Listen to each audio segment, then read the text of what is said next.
In today's video, we're going to dive deep into a topic that affects so many people: fatigue. This isn't just about feeling a little sleepy, we're talking about that deep chronic exhaustion that just won't go away, no matter how much you rest. This video is all about getting your energy back, understanding the root causes, and finally feeling like yourself again. We're going to cover all 7 of the most common, and sometimes surprising reasons why someone is constantly tired. I want you to really think about your own situation because understanding the why is the first step towards finding a real solution that works for you. So let's start with the most important question. A question I want you to reflect on as we go through this information. When did you start becoming tired? Was it after a specific event, like an illness or a period of high stress? Did it creep up on you slowly over months or even years? Pinpointing this timeline can give us incredible clues. Maybe it was after you changed your diet or started a new medication, or maybe your work schedule shifted. This isn't just a random question, it's a diagnostic tool. The answer to that question is your starting point. It helps you connect the dots between your lifestyle, your health history, and your current state of energy. Throughout this video, we are going to dissect each of the 7 key reasons for fatigue, from hormonal imbalances to nutritional deficiencies. I'm going to give you practical, actionable steps you can take for each one.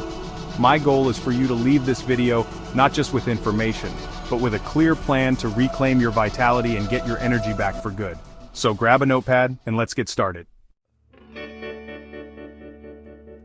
The first and most obvious reason for fatigue is a lack of quality sleep. But it's not always as simple as just not being in bed long enough. You can be in bed for 8, 9, even 10 hours, and still wake up feeling completely exhausted. Why? Because something is interfering with your deep, restorative sleep cycles. We need to look at the hidden factors that are sabotaging your rest, and a big one, a very common one, is alcohol consumption. Many people think a glass of wine helps them relax and fall asleep, and it might, but it severely disrupts your REM sleep and deep sleep later in the night, causing you to wake up feeling unrefreshed. Another major culprit is overtraining. You might think that pushing yourself hard at the gym is the key to health, but exercising too intensely, especially late in the evening, can spike your cortisol levels. Cortisol is your stress hormone. It's designed to keep you awake and alert.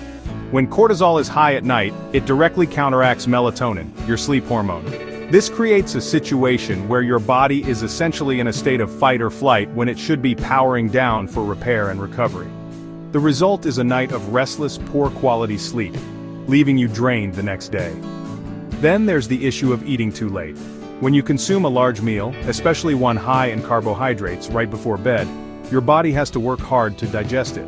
This process raises your core body temperature and your heart rate, both of which are supposed to decrease to initiate sleep. Your digestive system is active when it should be resting, preventing your body from entering the deepest, most restorative stages of sleep. It's a significant stressor on the system that many people completely overlook, thinking a full stomach will help them sleep soundly. So what can we do about this? The solutions are often quite simple but incredibly powerful. First, try supplementing with magnesium, specifically magnesium glycinate.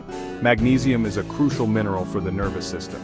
It helps to calm the body and mind, reduce cortisol, and promote relaxation, making it easier to fall asleep and stay asleep. It's known as the relaxation mineral for a very good reason, and most people are deficient in it. Another key nutrient to consider is vitamin B1, also known as thiamine. B1 is essential for the nervous system and plays a vital role in helping your body handle stress. A deficiency in B1 can lead to anxiety, a racing mind, and that feeling of being wired but tired at night.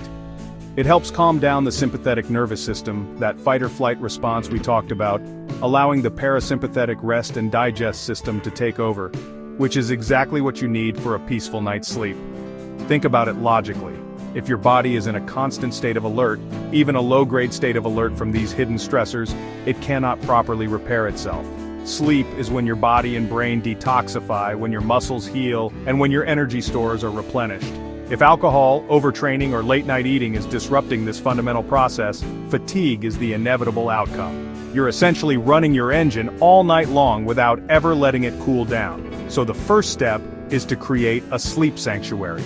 This means cutting out alcohol, especially in the evening. Finish your last meal at least 3 hours before you plan to go to sleep. Shift your intense workouts to the morning or early afternoon. And consider adding magnesium and B1 to your regimen to support your nervous system. These changes alone can have a profound impact on your sleep quality and consequently, your daytime energy levels. Moving on to the second major cause of fatigue, and this is a big one that often gets missed by standard tests. Cellular hypothyroidism. You might go to your doctor, they run a TSH test and it comes back normal, so they tell you your thyroid is fine. However, you still have all the classic symptoms of a slow thyroid: fatigue, weight gain, hair loss, feeling cold all the time. The problem might not be the production of thyroid hormone, but the conversion and utilization of it at the cellular level. Your thyroid gland produces hormones, primarily T4, but T4 is the inactive form. It needs to be converted into the active form, T3, for your body to actually use it. This conversion happens mainly in the liver and kidneys. T3 is what actually travels to your cells and plugs into the receptors, telling your mitochondria to produce energy. If this conversion process is impaired, you can have plenty of T4 floating around, but you'll still be functionally hypothyroid because you lack the active T3 hormone. So what inhibits this crucial T4 to T3 conversion? One of the biggest factors is stress, which we'll cover in more detail later. High cortisol levels from stress can block the enzyme responsible for converting T4 to T3. Nutrient deficiencies are also huge. The single most important mineral for this conversion process is selenium. Without adequate selenium, your body simply cannot create enough active T3 hormone, and your cellular metabolism will grind to a halt. Think of your cells as little engines and T3 as the key that turns them on. You can have a full tank of gas, T4, but if you don't have the key, T3, the engine won't start. This is why you feel so incredibly tired. Your body has the potential for energy, but it can't unlock it. It's a state of low power mode at the most fundamental cellular level. Every single cell in your body suffers, which is why the fatigue is so pervasive and debilitating. Many people are deficient in selenium because our soils have become depleted of this vital mineral. It's not as prevalent in our food supply as it once was. This makes it a very common underlying cause of low energy that gets overlooked. If you suspect this is an issue for you, getting more selenium into your diet is critical. The best food source of selenium by far is Brazil nuts. Just 1 or 2 Brazil nuts per day can provide you with all the selenium you need. It's also important to support the organs responsible for this conversion, primarily the liver. If your liver is fatty or congested, it cannot perform its over 500 functions efficiently, and hormone conversion is one of them. So, supporting liver health through a healthy diet, avoiding toxins, and perhaps using supplements like milk thistle can also dramatically improve your body's ability to create active T3 and boost your energy levels from the inside out. So, if you're experiencing that deep, bone-crushing fatigue despite normal thyroid tests, I want you to seriously consider the possibility of a conversion problem. Focus on getting enough selenium. Again, Brazil nuts are fantastic for this. Support your liver health. And manage your stress. By addressing the conversion of T4 to T3, you can provide your cells with the active hormone they are screaming for, and you can finally turn the key in the ignition and get your energy back. The third reason you might be chronically tired is stress. And I'm not just talking about the severe, acute stress of a major life event, although that certainly plays a role. I'm talking about the low-grade, chronic stress that has become the background noise of modern life. This is the stress from deadlines, traffic, financial worries, relationship issues, and constant digital notifications. This relentless day in day out stress has a profound and destructive effect on your energy systems. When you're stressed, your adrenal glands pump out cortisol. In the short term, this is a good thing. It gives you a burst of energy and focus to deal with a threat. But when stress becomes chronic, your adrenal glands are working overtime, constantly pumping out cortisol. This leads to a state known as adrenal fatigue, or more accurately, HPA axis dysfunction. Your body's stress response system becomes dysregulated. Initially, cortisol levels are high, which disrupts sleep, as we discussed. But eventually, your body can't keep up, and cortisol output can become blunted and irregular. This dysregulation is a disaster for your energy. Cortisol is intricately linked to your blood sugar, your immune system, and your thyroid function. Chronically high cortisol will break down muscle tissue for energy, lead to insulin resistance, and suppress the conversion of T4 to T3. It's a cascade of negative effects that all lead to one-place exhaustion. You feel wired and tired, anxious, and unable to handle even minor stressors. Your resilience is gone. So how do we combat this pervasive chronic stress? We need to actively engage our body's relaxation response, the parasympathetic nervous system. One of the most powerful and often underestimated tools for this is simply getting outside and going for long walks in nature. The combination of gentle physical activity, fresh air, and exposure to the natural environment has been scientifically shown to lower cortisol levels, reduce blood pressure, and calm the nervous system. It's not about intense exercise, it's about rhythmic, meditative movement. Another critical component is vitamin D. Vitamin D isn't just a vitamin, it's a steroid hormone that regulates thousands of functions in the body, including mood and stress response. Many people with anxiety and chronic stress are severely deficient in vitamin D, especially those who live in northern latitudes or spend most of their time indoors. Getting regular, sensible sun exposure is the best way to raise your levels. Sunlight on your skin not only produces vitamin D, but also has other direct stress-reducing effects. If you can't get enough sun, supplementing with vitamin D3 is essential. I recommend taking it with vitamin K2 to ensure the calcium it helps you absorb goes to your bones and not your arteries. Correcting a vitamin D deficiency can have a remarkable effect on your mood, your resilience to stress, and consequently, your energy levels. It helps to stabilize the HPA axis and pull your body out of that constant state of alarm. So, I want you to take an inventory of the chronic stressors in your life. What are the things that are constantly draining your battery? Then make a conscious daily effort to counteract them. Schedule a long walk in a park or a forest. Prioritize getting 15 to 20 minutes of midday sun on your skin. Consider supplementing with vitamin D3 and K2. By actively managing your stress response, you stop the constant drain on your adrenal glands and give your body a chance to finally rest, repair, and recharge. Number 4 is a sneaky one that many people have never even considered: histamine overload or histamine intolerance. You probably associate histamine with seasonal allergies, itchy eyes, a runny nose, but histamine is a neurotransmitter that has a wide range of functions throughout the body, including regulating your sleep-wake cycle. When you have too much histamine circulating in your system, it can act as a powerful stimulant in the brain, leading to anxiety, a racing mind, and insomnia. This excess histamine can come from two main sources. First, your own immune cells, called mast cells, can release too much histamine in response to allergens, stress, or inflammation. Second, and this is the key part many people miss, you can consume high levels of histamine directly from the foods you eat. If your body can't break down this dietary histamine efficiently, it builds up and causes problems. The primary enzyme for breaking down histamine in the gut is called diamine oxidase, or DAO. Many people have a deficiency in this DAO enzyme, either due to genetics, gut inflammation, or certain medications. When DAO is low, eating foods that are high in histamine can lead to a whole host of symptoms, including fatigue. It seems counterintuitive because histamine is a stimulant, but the constant state of internal stimulation, the poor sleep it causes, and the underlying inflammation all contribute to a feeling of being completely wiped out. So, what are these high histamine foods you need to be aware of? The biggest offenders are aged and fermented foods. This includes things like aged cheeses, cured meats like salami and bacon, fermented foods like sauerkraut and kimchi, and alcoholic beverages, especially red wine and beer. Leftovers are another major source. The longer a food sits, even in the refrigerator, the more its histamine content increases as bacteria act on it. Other foods don't necessarily contain histamine but can trigger your body to release its own histamine stores. These are called histamine liberators, and they include things like tomatoes, spinach, avocados, bananas, and citrus fruits. For someone with histamine intolerance, eating a seemingly healthy salad with spinach, avocado, and tomatoes could be a recipe for disaster, leading to brain fog, anxiety, and profound fatigue a few hours later. The key to figuring out if this is your issue is to go on a temporary low histamine diet. For a few weeks, you would focus on eating only fresh, unprocessed foods, freshly cooked meat, fresh vegetables, avoiding the liberators, and certain fruits. You have to be very strict about avoiding all the aged, fermented, and leftover foods. It's an elimination diet designed to lower the total histamine load on your body. If you find that your energy levels dramatically improve, your sleep gets better, and your brain fog lifts, then you've likely found a major piece of your fatigue puzzle.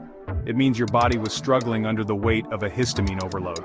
Once you've identified this, you can then focus on supporting your gut health to improve your DAO production and slowly reintroduce foods to see what your personal tolerance level is. It's a bit of detective work, but for those affected, it can be absolutely life-changing. The fifth reason for chronic fatigue is something incredibly common in the modern world: blood sugar issues. Specifically, the constant roller coaster of highs and lows caused by a diet high in carbohydrates and sugar. When you eat a meal full of carbs, like bread, pasta, cereal, or sweets, your body breaks it down into glucose, which enters your bloodstream, causing your blood sugar to spike. In response, your pancreas releases a flood of insulin to shuttle that sugar out of the blood and into your cells for energy. The problem is that this flood of insulin often overshoots the mark. It pushes your blood sugar down too low too quickly. This is called reactive hypoglycemia. An hour or two after that carb-heavy meal, you experience a crash. You feel tired, irritable, shaky, and foggy-headed. Your body is now in a low-energy state. And what does it crave? More sugar, more carbs to bring those blood sugar levels back up. This creates a vicious cycle of spikes and crashes throughout the day. This roller coaster is exhausting for your body. Your adrenal glands have to jump in during the crashes, releasing cortisol and adrenaline to try and raise your blood sugar back to a stable level. This puts a constant strain on your adrenal system, contributing to the HPA axis dysfunction we talked about earlier. You're basically lurching from one energy crisis to another all day long, never achieving a state of stable, sustained energy. Furthermore, these blood sugar swings have a massive impact on your sleep. If you eat a high-carb dinner or a sugary snack before bed, you'll get that initial spike. But then your blood sugar will crash in the middle of the night, around 2 or 3 in the morning. Your body perceives this hypoglycemia as a life-threatening emergency. It will surge cortisol and adrenaline to wake you up and force you to raise your blood sugar. This is why so many people wake up in the middle of the night with a racing heart and can't get back to sleep. The solution to this is to get off the roller coaster. This means shifting your diet away from refined carbohydrates and sugar and towards healthy fats, quality protein, and non-starchy vegetables. When you eat a meal based on fat and protein, it has a very minimal effect on your blood sugar and insulin levels. Energy is released slowly and steadily, keeping you feeling full, satisfied, and mentally sharp for hours. Think of it like building a fire. Eating carbs is like throwing paper on the fire. You get a big, bright flame that quickly burns out.